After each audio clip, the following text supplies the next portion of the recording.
আমার তো শেষ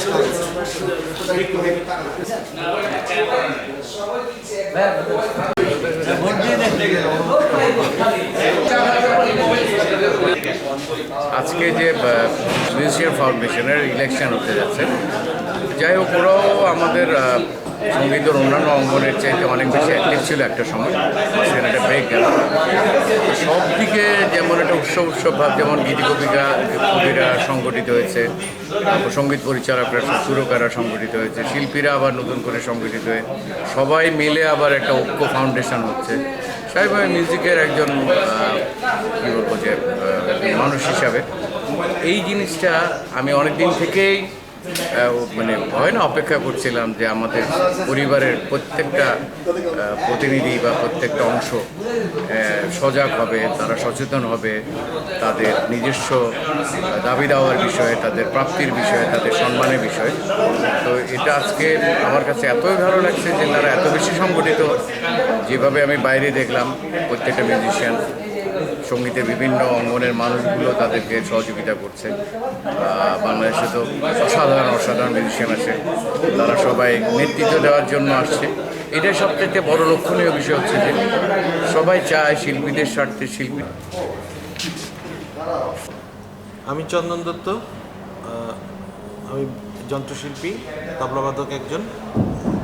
তো আজকে আমাদের বিএমএফের 2022 সালে নির্বাচন হতে যাচ্ছে এবং সত্যি খুব ভালো লাগছে। সব ভাইয়েরা একসাথে এসছে, সবার সাথে সবার কৌশল বিনিময় হচ্ছে, দেখা হচ্ছে, আবার পছন্দের মানুষকে ভোটটাও দিচ্ছে।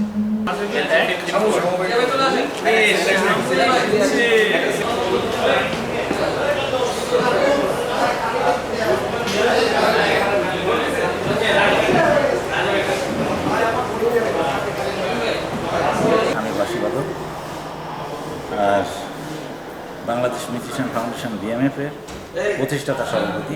প্রত্যেকটা মানুষের বিনোদনের একটা কি আছে, সেই বিনোদনটা কারা করে? এই মিউজিশিয়ানরাই করে। সারা পৃথিবীতে সর্বশ্রেষ্ঠ সম্মানের অধিকারী আছে। এখন আমার মেন কাজ আছে, এখন বাংলাদেশ মিউজিশিয়ান ফাউন্ডেশন একটা বিশাল একটা জায়গায় নিয়েছে। বাংলাদেশে মিউজিশিয়ানদের সবথেকে মিউজিশিয়ানদের একটা ক্লাব হবে, মিউজিশিয়ানদের একটা বিশাল অডিটোরিয়াম হবে।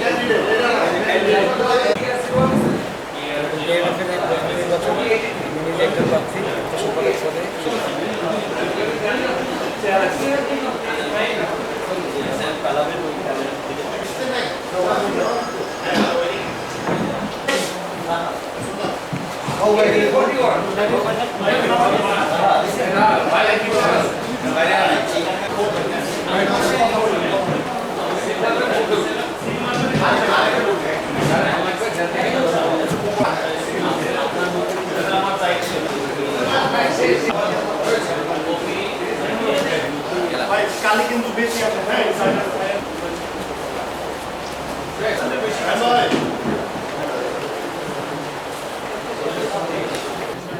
আমাদের বিএমএফ নির্বাচন 2022-এর চূড়ান্ত ফলাফল। সভাপতি পদে জনাব গাজী আব্দুল হাকিম বিনা প্রতিদ্বন্দ্বিতায় মনোনীত হয়েছেন। সহসভাপতি পদে জনাব চন্দন দত্ত বিনা প্রতিদ্বন্দ্বিতায় মনোনীত হয়েছেন। সাধারণ সম্পাদক পদে জনাব ডালিম কুমার বড়ুয়া, জনাব জয়দেব কর্মকার, এই দুজনই প্রতিদ্বন্দ্বী করেছিলেন। তাদের মধ্যে বিজয়ী হয়েছেন জনাব ডালিম কুমার বড়ুয়া। প্রাপ্ত ভোটটা বলি, ডালিম কুমার পেয়েছেন 252 ভোট, আর তার প্রতিদ্বন্দ্বী জয়দেব কুমার পেয়েছেন 68 ভোট। এরপর আসছি আমরা সহ সাধারণ সম্পাদক পদের জন্য পদপ্রার্থীদের নাম বলছি আমি। জনাব মোহাম্মদ সাহাবুল ইসলাম বাবু, জনাব শেখ ফয়েজ পুলক, জনাব আনোয়ারুল হক আসাদ। এই তিনজনের মধ্যে সর্বোচ্চ ভোট পেয়ে বিজয়ী হয়েছেন সাহাবুল ইসলাম বাবু।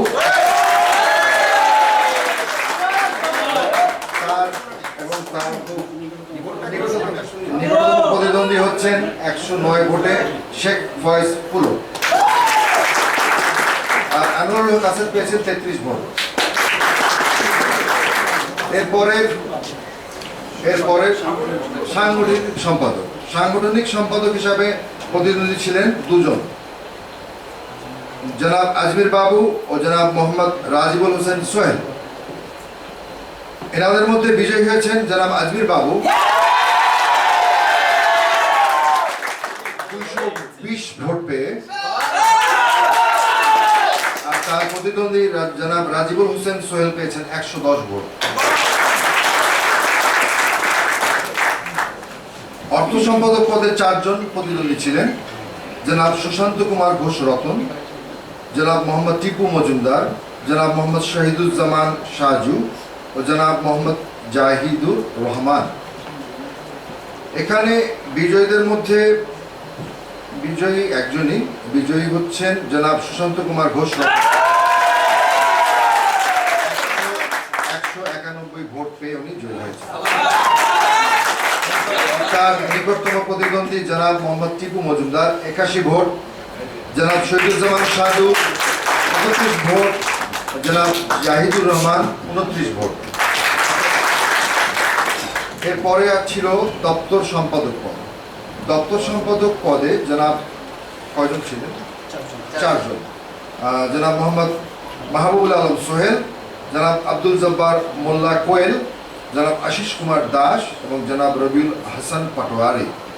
এই 4 জনের মধ্যে সর্বোচ্চ ভোট পেয়ে জয়ী হয়েছেন জনাব মোহাম্মদ মাহবুবুল আলম সোহেল, 158 ভোট পেয়েছেন তিনি, এবং তার নিকটতম প্রতিদ্বন্দ্বী ছিলেন জনাব আশিস কুমার দাস, উনি পেয়েছেন 83 ভোট, এবং জনাব আব্দুল জব্বার মোল্লা কোয়েল পেয়েছেন 77 ভোট, এবং রবিউল ইসলাম পাটোয়ারি পেয়েছেন 7 ভোট। বিজ্ঞাপন ও প্রচার সম্পাদক এই পদে প্রতিদ্বন্দ্বী করেছেন 3 জন, জনাব মোহাম্মদ আশরাফ আলী, জনাব SM জিয়াউর রহমান এবং জনাব মোহাম্মদ রাজু। এই 3 জনের মধ্যে সবচেয়ে বেশি ভোট পেয়ে জয়ী হয়েছেন জনাব মোহাম্মদ রাজু, 164 ভোট, এবং নিকটতম হচ্ছেন জিয়াউর রহমান 86 ভোট। আশরাফ আলী পেয়েছেন 62 ভোট।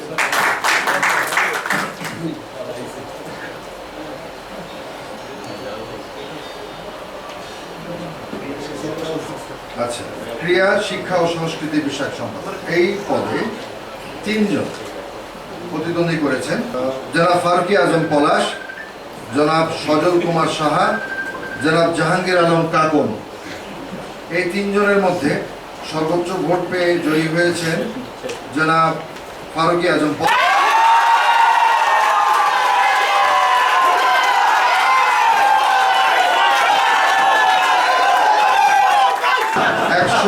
175 ভোটে উনি জয়ী হয়েছেন।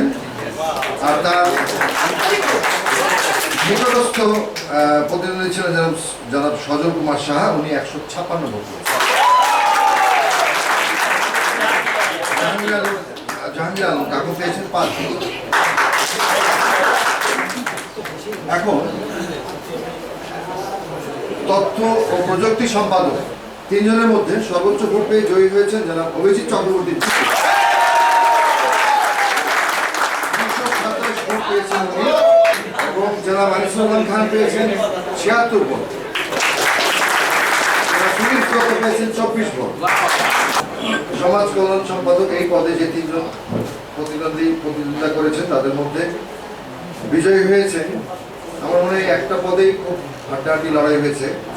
যারা মোহাম্মদ শামীম হোসেন পেয়েছেন 118 ভোট, জনাব মোহাম্মদ শহীদুল ইসলাম পেয়েছেন 120 ভোট। জনাব শামীম হোসেন পেয়েছেন 118 ভোট। জনাব শহীদুল ইসলাম পেয়েছেন 120 ভোট। নজরুল ইসলাম নিজু পেয়েছেন 100 ভোট।